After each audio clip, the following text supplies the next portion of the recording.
One of the things that I think about, and I imagine you may think about as well, is how do attitudes change? Specifically, how do attitudes change when it comes to how we treat people, when it comes to regarding what people do with a spirit of decency and acceptance, as opposed to a spirit of discrimination and disregard? How do attitudes change for the better? Attitudes that actually lift us all up. And I have to say that when I was younger, I used to imagine that attitudes change when people just decide to do the right thing. So we just decide that enslaving other people is not a good thing, and we stop it. We just decide that treating women oppressively is not a good thing, so we just stop it. And of course, that's not how it actually works. That's not how these major changes take place. How do they take place? I want to suggest this morning, based on a book that I read, which I will be sharing the essence of in a moment, that there is an engine that drives these kinds of changes, and that engine is honor. Specifically, our own honor. When we feel that it is dishonorable, shameful to shame other people, then we make the change because we care how other people perceive us. If we can come on board and be made to recognize certain things, we tip the balance. Now, I'm going to tell you how I believe that works and the role that we can all play in tipping the balance for good. So I recently read a book that was written a while ago. It's a book that my youngest son had to read before he started his freshman year of college. And the book is called The Honor Code: How Moral Revolutions Happen.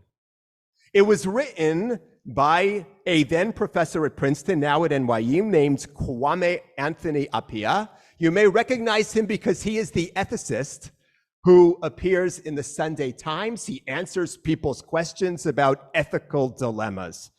Anyway, in his book, he argues that people will make changes when they feel that acting in a certain way is shameful and dishonorable. He said the notion of honor should be used as a catalyst for important and just change. So he gives a bunch of examples. I'll just share two. So in early 19th century England, when slavery was still supported by the government, there gradually arose a movement to oppose slavery. And gradually it became regarded as being dishonorable to support slavery. It actually started with the working classes in England, very interesting, and then it spread to include all of the classes, and suddenly what was considered just fine was no longer considered okay. Second example that was given, you may know that in China for centuries, women's feet were bound so that they would be small. And many considered that to be delicate and beautiful. Of course, it was oppressive. It was painful, just as slavery was oppressive and painful. What happened? Gradually, in this case, the upper classes started to determine and to spread the notion that it was dishonorable to do this, just not right to do this, and so the scale tipped. Our tradition has always understood that it is important to lay out what it is that is honorable, what it is that is dishonorable, what it is that is shameful, what it is that is not shameful. So, for example, a few weeks ago, we read in our Torah portion about how you were not supposed to insult the deaf, lo tekalel cheresh, nor put a stumbling block before the blind, v'lifnei iver lo titein michshol v'yaretza me'elohecha, you need to fear God.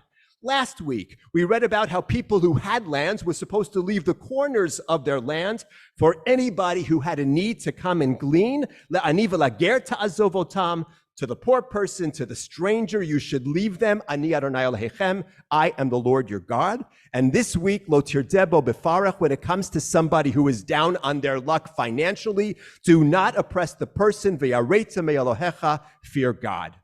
Why all of this? Fear God, I am the Lord your God. So Rashi says that the Torah was saying, in effect, I am God. I care about these people. I am watching you. It is shameful for you to conduct yourself in this fashion vis-a-vis the most vulnerable people that exist within our community. So the Torah is teaching us very clearly, it is not shameful to be poor. It is shameful to ignore the poor.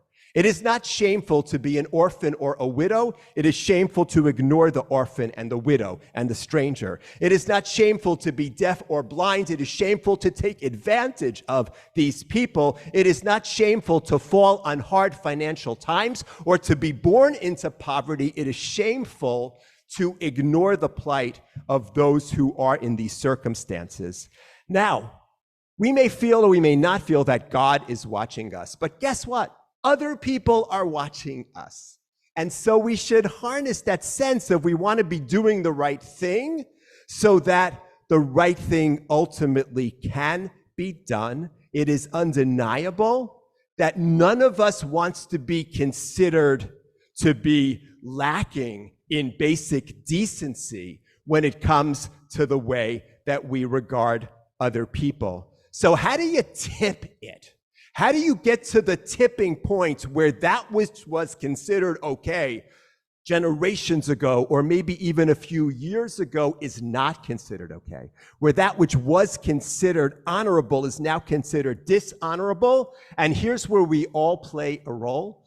People need to actually speak out and say so.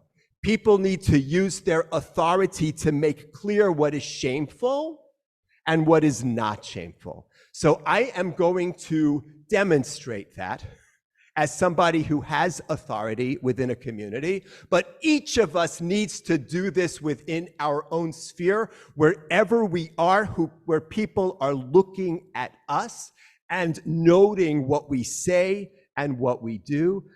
So here goes. It is not shameful to suffer financial hardship. It is not shameful to have a difficult financial circumstance. It is shameful when the community marginalizes people who are suffering financially. It is shameful when we pay extra close attention to those who have, disproportionate to the attention that we pay to those who don't have.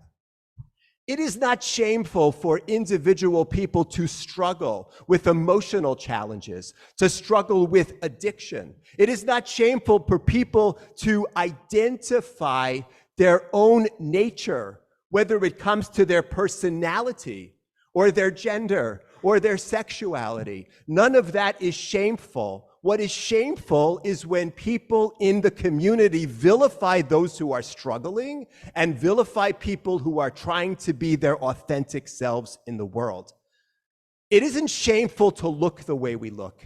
We each have a beautiful face that God has created. We may be tall, we may be short, we may be larger, we may be smaller. What is shameful are all of the subtle and not so subtle ways that we vilify each other for failing to live up to a standard of appearance that virtually no people can actually live up to. That's what causes enormous pain.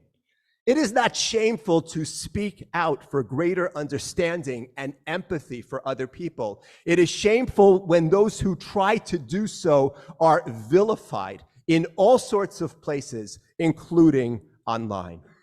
Now, I am well aware that it is not easy to do this. I am well aware that we will take some heat for saying these things.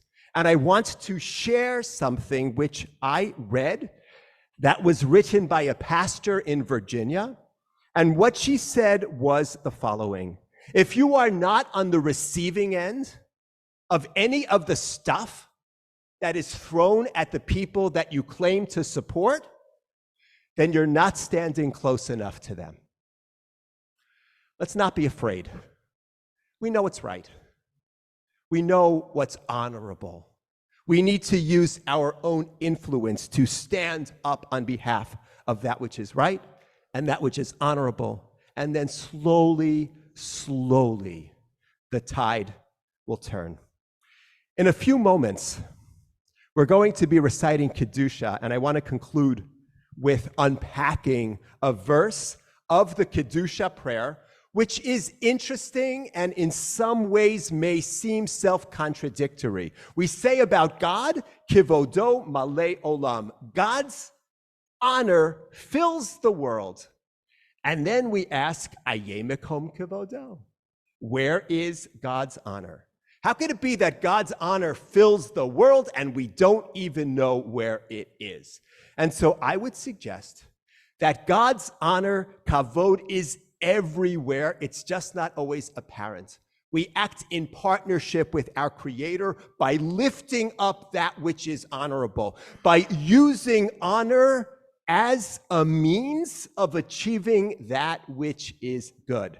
And so, through our effort, we don't have to ask, Aye Mekom Kavodo, where is God's honor? Because we will turn up the volume and the intensity on that honor so that it embraces all of us, so that it is truly Malei Olam, so that it fills our schools, it fills our houses of worship, it fills our community, and slowly, slowly, it comes to fill our entire world.